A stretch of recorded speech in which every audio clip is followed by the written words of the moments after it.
Oke, Assalamualaikum warahmatullahi wabarakatuh. Siswa baru SMA Negeri 1 Jogonalan. Selamat bertemu dengan saya. Untuk lebih jelasnya, maskernya tak buka dulu, juga kacamatanya dan topinya. Nah, sekarang wajah saya sudah cukup jelas, bisa kamu lihat. Nah, siswa sekalian, saya biasa dipanggil Pak Heru, yang nantinya akan menemanimu dalam mempelajari ilmu kimia selama kalian sekolah di SMA Negeri 1 Jogonalan.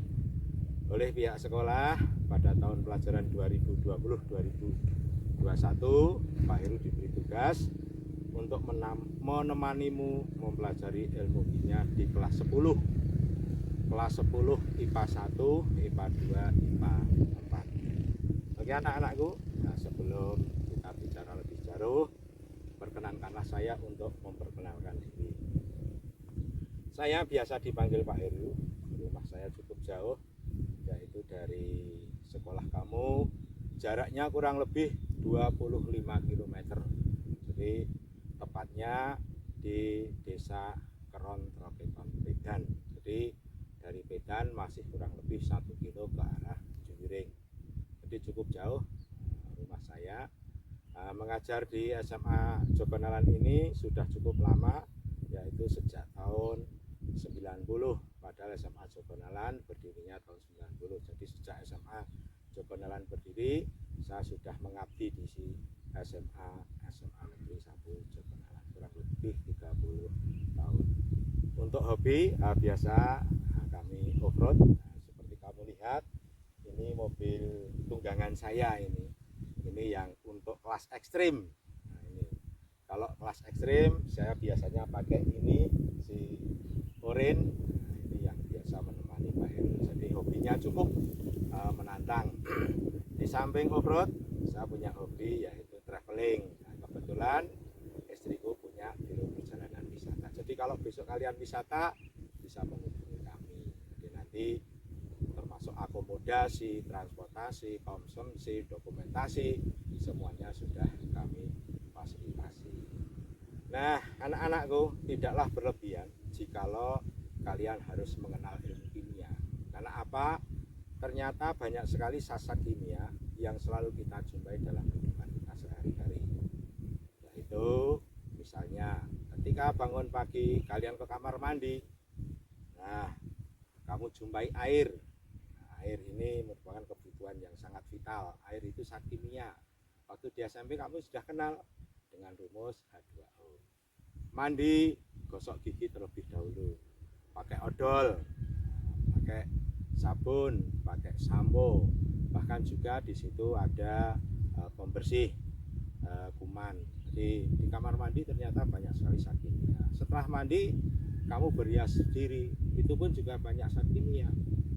Nah, setelah berhias diri berangkat ke sekolah, naik sepeda motor, naik mobil, nah, ternyata banyak zat kimia. Misalnya mobil ini ada besi, ada vinil, ada karet, ada bensin, ada airnya juga, ada tembaganya juga, ada aluminiumnya.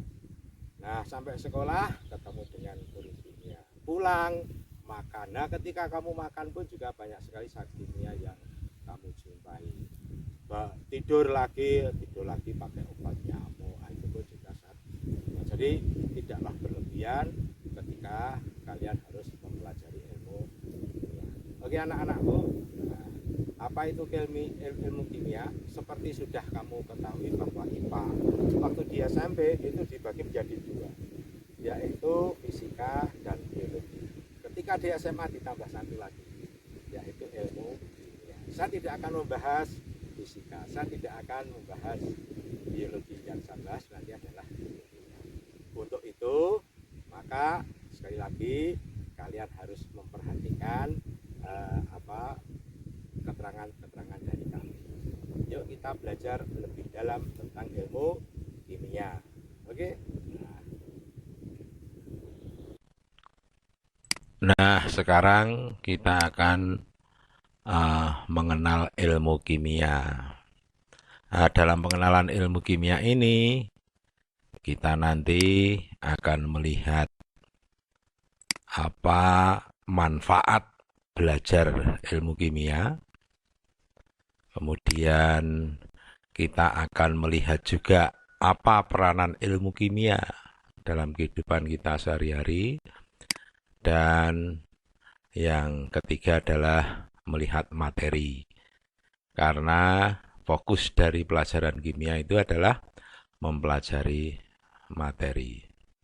Untuk itu, kita harus tahu apa itu ilmu kimia. Yang tadi sudah saya katakan bahwa ilmu kimia itu merupakan salah satu cabang dari ilmu pengetahuan alam. Nah, ilmu kimia ini didefinisikan ilmu yang mempelajari ilmu yang mempelajari tentang susunan, struktur, sifat, dan perubahan materi, serta energi yang menyertai perubahan materi itu. Jadi nanti yang akan kita pelajari adalah tentang materi, dilihat dari susunannya bagaimana, strukturnya bagaimana, sifatnya bagaimana, dan perubahannya, serta energi yang menyertai perubahan itu. Karena setiap perubahan materi biasanya disertai pula dengan perubahan energi. Nah, yang pertama adalah manfaat belajar kimia.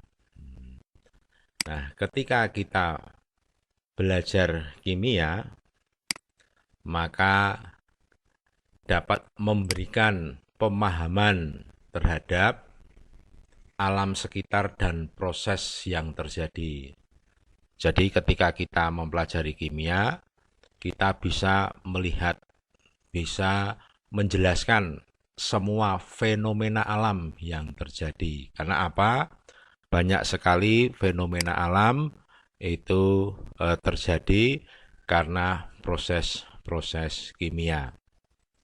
Dengan belajar kimia, kita juga bisa melihat produk-produk yang dihasilkan dari pabrik yang dapat menimbulkan masalah pada diri kita khususnya dan lingkungan pada umumnya. Juga bisa melihat produk-produk dari pabrik yang bisa bermanfaat bagi kehidupan kita sehari-hari. Karena apa? Banyak sekali zat kimia yang digunakan dalam kehidupan kita sehari-hari. Ada obat-obatan, ada kosmetika, ada insektisida, ada pupuk dan sebagainya. Juga manfaat dari belajar kimia, kita juga dapat mengetahui bahan kimia manakah yang bisa membahayakan tubuh kita. Jadi tidaklah berlebihan jikalau kalian harus mengetahui tentang ilmu kimia. Berikutnya, siswa sekalian, silahkan kalian tetap mengikuti pembelajaran ini. Karena setelah pembelajaran ini biasanya ada tugas yang kami berikan. Nah, ternyata ilmu kimia itu sangat erat sekali dengan ilmu-ilmu yang lain. Jadi, ilmu kimia itu bisa berkolaborasi dengan ilmu-ilmu yang lain. Misalnya, ilmu kimia dengan ilmu kedokteran. Ilmu kimia dengan ilmu farmasi, ilmu kimia dengan ilmu pertanian, ilmu kimia dengan ilmu biologi, ilmu seni, ilmu kriminologi, dan sebagainya. Nah, misalnya kita lihat kedokteran. Kok ilmu kimia berkaitan dengan ilmu kedokteran, itu kaitannya di mana? Nah, dalam bidang kedokteran, ternyata untuk mendiagnosis suatu penyakit, itu diperlukanlah uji lab. Misalnya, penyakit kencing manis, diabetes mellitus. Nah, itu untuk mengetahui apakah si pasien itu menderita penyakit atau tidak, perlu perlu diadakan uji laboratorium. Kemudian di bidang farmasi, ternyata obat-obatan itu dibuat dengan proses kimia juga. Jadi ilmu kimia ini sangat erat sekali dengan ilmu farmasi. Kemudian ilmu kimia juga berkaitan dengan ilmu pertanian. Nah, ini banyak sekali. Pupuk, ada pupuk urea, ada pupuk NPK, dan pupuk-pupuk yang lain. Termasuk pupuk kandang, ternyata dibuat dengan proses kimia juga. Termasuk yaitu insektisida. Nah, jadi obat-obatan pembasmi hama dalam bidang pertanian ini pun juga dibuat melalui ilmu kimia. Kimia dengan biologi. Nah, ini. Nah, dengan adanya ilmu kimia maka bisa menjelaskan metabolisme yang ada di dalam tubuh kita. Kemudian yang rodok tidak masuk akal ini adalah ilmu kimia dengan seni. Nah, padahal banyak sekali karya seni itu yang menggunakan cat. Nah, cat ini ternyata dibuat dengan ilmu kimia juga.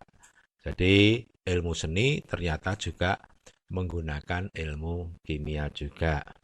Kemudian untuk kepolisian, kriminologi, itu ternyata ilmu kimia pun juga berperan untuk mengetahui penjahat yang masuk ke dalam suatu rumah korban. Biasanya ada tes, yaitu sidik jari.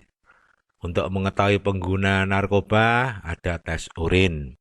Nah, itulah beberapa cabang ilmu yang berkaitan dengan ilmu kimia. Saya ulangi, ada kedokteran, ada farmasi, ada pertanian, biologi, seni, kriminologi, dan sebagainya.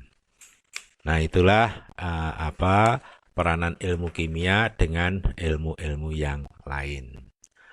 Tadi di awal sudah kami jelaskan bahwa yang menjadi pokok permasalahan dalam mempelajari kimia itu adalah materi. Nah, ini materi. Nah, kita harus tahu nanti materi itu apa. Nah, kita harus tahu definisinya, harus tahu sifatnya, harus tahu perubahannya, dan harus tahu penggolongannya. Untuk itu, siswa sekalian, silahkan simak dengan sebaik-baiknya. Karena apa? Materi inilah nanti yang menjadi fokus pembelajaran ilmu kimia. Jadi, pada kesempatan ini, nanti Bapak akan menyampaikan apa itu definisi materi, apa itu sifat materi, apa itu perubahan-perubahan materi, dan bagaimana materi itu digolongkan. Nah, jadi tidak perlu takut bahwa mempelajari kimia itu sebenarnya itu mudah. Jadi tidak perlu bengong kalian. Asal fokus, asal sungguh-sungguh, saya yakin kalian bisa. Apa yang dimaksud materi? Mungkin di antara kalian sudah ada yang menemukan jawabannya. Oke, benar. Jadi definisi materi adalah sebagai berikut. Segala sesuatu yang memiliki massa dan menempati ruang. Oh, berarti materi itu sama dengan benda, Pak? Iya, betul. Nah, ini sehingga kalian bisa memberi contoh. Buku. Buku ini mempunyai massa dan menempati ruang.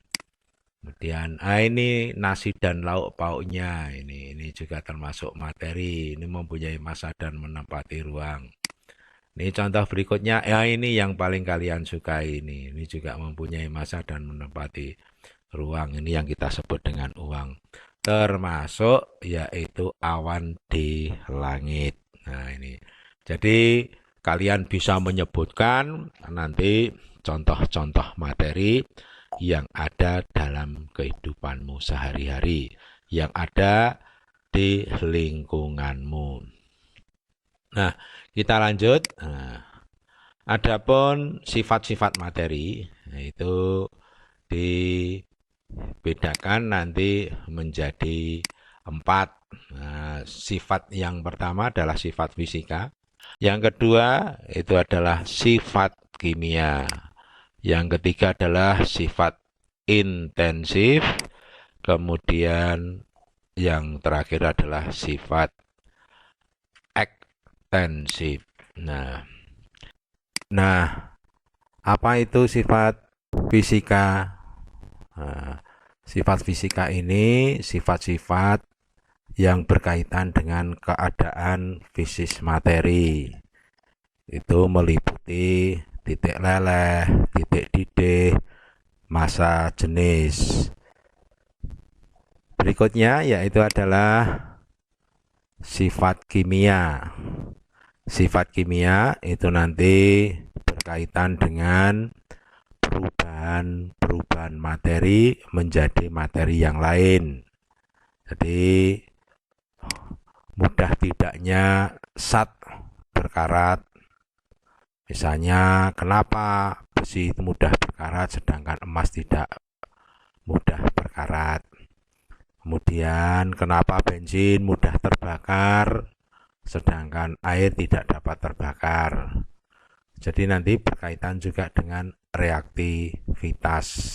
Jadi itulah yang disebut dengan sifat-sifat kimia. Adapun sifat intensif itu nanti bergantung pada jumlahnya. Misalnya masanya, semakin banyak jumlahnya berarti masanya semakin besar.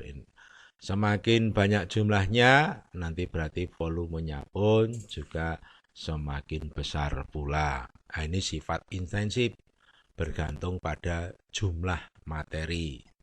Nah, contohnya massa, volume. Kemudian yang keempat, yang terakhir adalah sifat ekstensif. Nah, sifat ekstensif ini sifat yang tidak bergantung pada jumlah. Jadi contohnya adalah warna. Nah, jadi banyak maupun sedikit warnanya akan sama. Nah, kemudian massa, jenis. Jadi massa jenis ini tidak dipengaruhi oleh banyak sedikitnya jumlah. Tetapi kalau massa dipengaruhi oleh banyak sedikitnya jumlah. Nah, itu adalah perubahan itu tadi adalah sifat-sifat dari materi. Kemudian perubahan materi ini dibedakan menjadi 2. Yang pertama adalah perubahan fisika. Nah, mungkin di SMP dulu pernah kalian mengenal juga. Nah, perubahan fisika itu perubahan yang tidak menghasilkan materi baru. Jadi yang berubah hanya wujudnya saja. Jadi perubahan wujud. Contohnya apa perubahan wujud? Nah, ini ada pelarutan. Ada perubahan wujud dari padat menjadi cair. Nah, melebur. Kemudian cair menjadi gas, menguap. Gas menjadi padat, namanya mengkristal. Mungkin cair menjadi padat. Nah, cair menjadi padat dalam kehidupan sehari-hari. Contohnya apa nih anak-anak? Iya betul, es. Nah, jadi es itu air menjadi padat. Ini namanya membeku.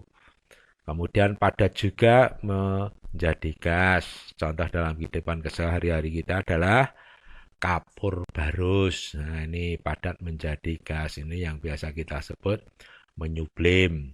Kemudian gas, misalnya uap air menjadi cair. Nah, ini sering kita jumpai di pagi hari, yaitu timbulnya embun-embun di pagi hari. Itu perubahan gas menjadi cair. Nah, ini contoh dari es batu. Jadi es ini terbuat dari air. Air yang membeku menjadi es. Es bisa menjadi air, air nanti bisa menjadi gas. Jadi itulah perubahan fisika. Jadi yang berubah adalah wujudnya saja. Sedangkan susunan materinya tidak berubah. Nah ini sudah pelarutan. Di es batu, melarutnya garam dalam air, melarutnya gula dalam air, ini termasuk perubahan-perubahan fisika. Tidak menghasilkan materi baru, jadi yang berubah hanya wujudnya saja. Kemudian yang berikutnya itu yang disebut dengan perubahan kimia. Perubahan kimia ini perubahan yang menghasilkan materi baru. Jadi perubahan yang menghasilkan materi baru itu kita golongkan ke dalam perubahan kimia. Apa saja ini misalnya? Nah ini, ketika kalian makan apel, ketika kalian makan apel, sudah dikupas, kok tidak segera dimakan, nanti buah apel berubah warnanya menjadi coklat. Nah ini karena mengalami oksidasi dengan udara. Kemudian ini gambar kembang api, yaitu kembang api yang terbakar. Nah, ini kembang api yang terbakar. Ini juga termasuk perubahan kimia. Jadi pembakaran, ada lagi mungkin yang menimbulkan materi baru. Jadi ada oksidasi, pembusukan, ada pembakaran, ada perkaratan. Contoh yang lain perubahan kimia dalam kehidupan kita sehari-hari ada asimilasi atau fotosintesa, itu juga termasuk perubahan kimia. Nah, untuk mudahnya kalian mengatakan apakah itu terjadi perubahan kimia atau tidak, maka kamu harus tahu ciri-cirinya. Perubahan kimia itu dalam pelajaran kimia itu biasa juga disebut dengan reaksi kimia. Jadi, saya ulangi lagi, perubahan kimia itu sama dengan reaksi kimia. Nah, adapun ciri-cirinya yaitu terjadilah perubahan warna. Besi yang tadinya mengkilap ketika mengalami perkaratan nanti berubah warnanya menjadi coklat. Kemudian terjadi perubahan suhu. Berubahnya ketela pohon menjadi tape, pasti nanti disertai dengan perubahan suhu. Suhunya akan semakin panas atau semakin hangat. Kemudian ciri yang berikutnya yaitu terbentuknya endapan. Jadi nanti kalau suatu perubahan itu kok membentuk endapan, berarti termasuk perubahan kimia atau reaksi kimia. Kemudian pembentukan gas, terbentuknya gas. Dan yang belum saya tulis di sini, yaitu tidak terjadinya perubahan massa. Nah, jadi massa zat sebelum reaksi itu nanti sama dengan massa zat sesudah reaksi. Jadi, saya ulangi lagi, jadi materi itu bisa mengalami perubahan, materi itu bisa mengalami perubahan dari satu bentuk ke bentuk yang lain. Nah, perubahan materi tadi dibedakan menjadi dua, yaitu perubahan fisika dan perubahan kimia.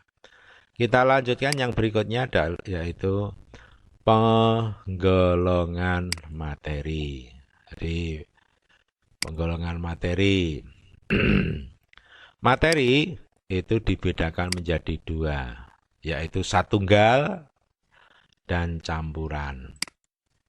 Satunggal itu nanti dibedakan menjadi dua, yaitu unsur dan senyawa.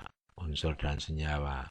Unsur nanti akan dibagi menjadi 3. Nah, sedangkan campuran nanti dibedakan menjadi 2.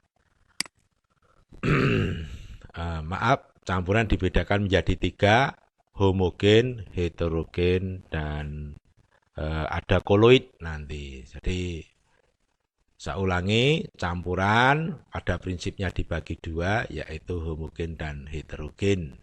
Kemudian nanti koloid ini nanti antara homogen dan heterogen.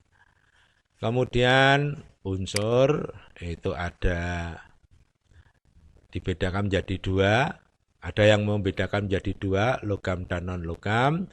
Ada yang membedakannya menjadi 3, yaitu antara logam dan non-logam atau yang biasa disebut dengan metaloid. Jadi unsur, ada unsur logam. Nah, unsur logam, contoh dalam kehidupan kita sehari-hari ada besi, ada emas, ada perak. Sedangkan non-logam ada karbon, ada belerang, ada oksigen. Sedangkan metaloid dalam kehidupan kita sehari-hari ada silikon.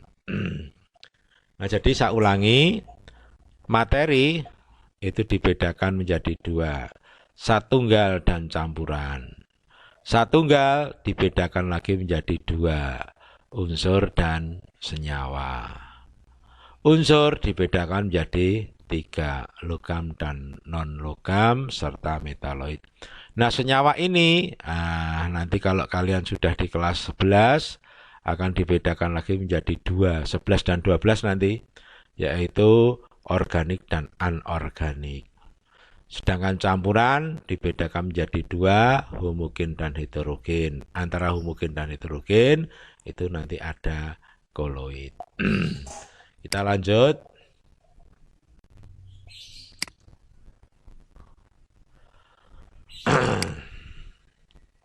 Satunggal. Nah, satunggal tadi ada 2, yaitu unsur dan senyawa.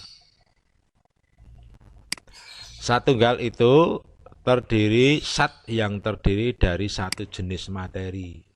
Nah, contohnya tadi adalah unsur. Nah, unsur ini zat yang paling sederhana. Jadi di alam semesta ini kurang lebih ada 112 unsur, baik unsur logam, non-logam maupun metaloid. Nah, nanti kita juga akan mempelajari oksigen, termasuk unsur lambangnya O. Hidrogen termasuk unsur lambangnya H.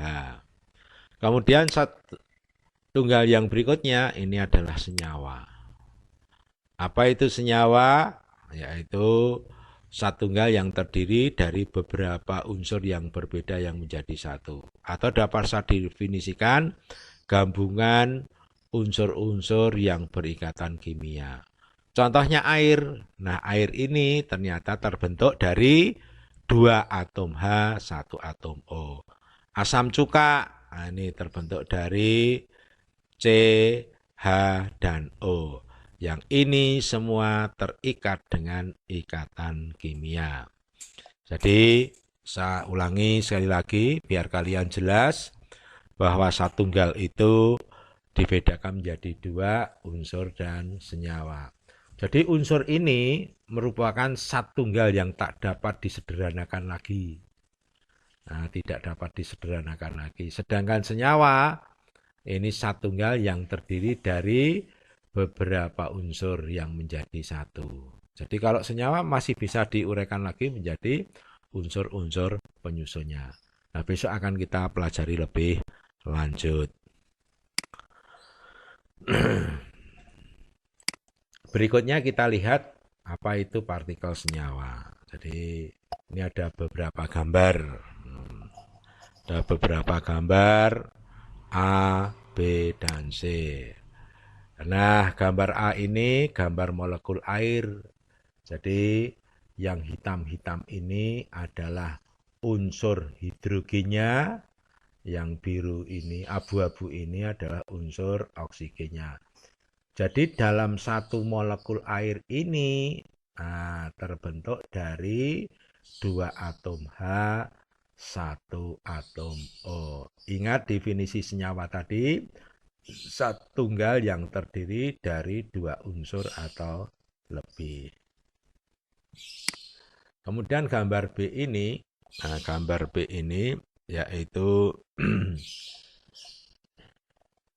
partikel atau molekul dari karbon dioksida. Karbon dioksida. Jadi satu molekul karbon dioksida ini terdiri dari dua atom O, satu atom C. Jadi di sini C-nya digambarkan warna hitam, O-nya yang digambarkan warna abu-abu. Jadi dari contoh A dan contoh B ini terdiri dari lebih dari satu macam unsur. Ini dua unsur, ini juga dua unsur. Kemudian gambar yang C ini contoh dari partikel garam dapur. Garam dapur ini terbentuk dari kation, ion yang bermuatan positif, Na, dan anion, Cl- yang bermuatan negatif. Jadi partikel senyawa itu bisa dari unsur-unsur, bisa dari ion-ion. Sedangkan kalau partikel unsur, nah bedanya apa? Kita lihat gambarnya untuk partikel unsur. Nah ini ada 3 gambar. Nah ini helium, ini gas mulia ini, gas mulia ini. Gas mulia ini hanya satu macam jenis atom. Dan karena ini gas, maka jaraknya berjauhan. Kemudian atom logam misalnya besi. Nah, ini atom-atom besi itu sangat rapat sekali ini. Sangat rapat sekali. Seperti kamu ketahui, besi pada suhu kamar itu fasenya padat. Maka bedanya gas dengan padatan itu jarak antar partikelnya. Kalau gas jarang-jarang, padat sangat rapat. Kemudian gambar yang C ini molekul gas oksigen dan unsur non-logam lainnya. Oksigen dalam kehidupan kita sehari-hari, gas oksigen itu ternyata terdiri dari dua atom O. Jadi sehingga kalian mengenalnya dengan lambang O2. Jadi oksigen keberadaan di alam semesta ini tidak berdiri sendiri tetapi bergabung menjadi satu. Jadi satu atom O dengan satu atom O yang lain membentuk O2. Nah itulah gambaran dari partikel suatu materi. Jadi kalau senyawa tadi terdiri dari beberapa macam unsur, kalau partikel unsur hanya satu macam saja. Sedangkan materi berikutnya yaitu adalah campuran. Kalau campuran ini kita definisikan gabungan dari dua materi atau lebih. Nah, di sini saya tulis terdiri dari dua jenis atau lebih materi. Jadi bisa senyawa dengan senyawa atau mungkin unsur dengan senyawa dan sebagainya. Larutan contoh dari campuran. Nah, tadi larutan ini contoh dari campuran yang homogen, yang tidak dapat dibedakan lagi antara pelarut dan zat terlarutnya. Dalam kehidupan kita sehari, contoh dari larutan adalah antara air dan gula, larutan gula. Ketika sudah bercampur, kamu sudah tidak dapat membedakan lagi mana airnya, mana gulanya. Mungkin kalian bisa menyebutkan contoh larutan yang sering kita jumpai dalam kehidupan kita sehari-hari. Betul, jadi ada larutan cuka, air dan cuka. Larutan garam, air dan garam. Contoh campuran berikutnya adalah suspensi. Suspensi ini merupakan campuran yang heterogen. Ingat tadi campuran itu ada homogen, contohnya larutan, ada heterogen, contohnya adalah suspensi. Nah, campuran heterogen yang antara zat dapat dibedakan tanpa mikroskop ultra. Misalnya, kamu mencampur air dengan tanah. Setelah diaduk, ternyata tanahnya nanti akan segera mengendap di dasar gelas. Nah, itulah yang dimaksud dengan suspensi. Jadi, antara zat air dan tanahnya masih dapat kamu lihat. Jadi, heterogen serbaneka, homogen serba sama. Jadi kalau homogen sudah tidak dapat membedakan lagi kita, sedangkan heterogen masih dapat kita bedakan antara air dan zat yang dicampurkannya. Kemudian berikutnya, nah ini yang tadi koloid. Koloid ini mempunyai sifat antara larutan dan suspensi. Nah, kalau dalam kehidupan kita sehari-hari, yaitu contohnya adalah air dengan susu.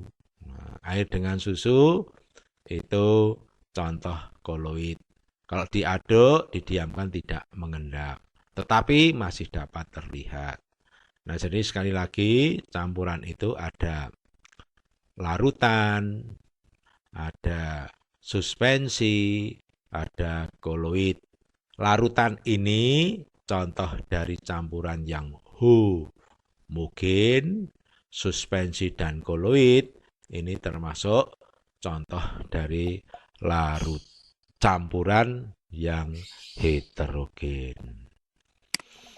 Nah, cukup jelas bukan? Karena ilmu kimia ini merupakan salah satu cabang dari ilmu pengetahuan alam, yang mana ilmu pengetahuan alam dulu ketika kamu masih duduk di SMP, itu yang dipelajari apa? Fisika dan biologi. Sekarang karena kamu duduk di SMA, tambah satu lagi cabang ilmu pengetahuan alam, yaitu ilmu kimia. Karena merupakan salah satu cabang dari ilmu kimia, maka cara mengembangkannya yaitu dengan metode ilmiah. Jadi ilmu kimia itu dikembangkan dengan menerapkan metode ilmiah. Metode ilmiah itu kurang lebih ada 5 langkah, yaitu 1, perumusan masalah. Jadi ada masalah, kemudian dicari data-data data-data yang berkaitan dengan masalah itu. Jadi yang pertama saya ulangi, adanya masalah, kemudian mengobservasi, mengumpulkan data, data-data pendukung untuk memecahkan masalah nanti. Kemudian langkah yang ketiga yaitu menyusun hipotesa. Jadi menyusun jawaban sementara. Kemudian dilakukan eksperimen, percobaan. Ketika nanti hasil eksperimennya sesuai dengan hipotesanya, maka bisa diambillah suatu teori. Jadi ada 5 langkah metode ilmiah yang digunakan untuk mengembangkan ilmu kimia. Mungkin sampai di sini dulu. Ada yang ingin kalian tanyakan? Kalau belum jelas, bisa kamu putar lagi pembelajaran ini. Demikian dari kami. Atas perhatiannya, saya ucapkan terima kasih.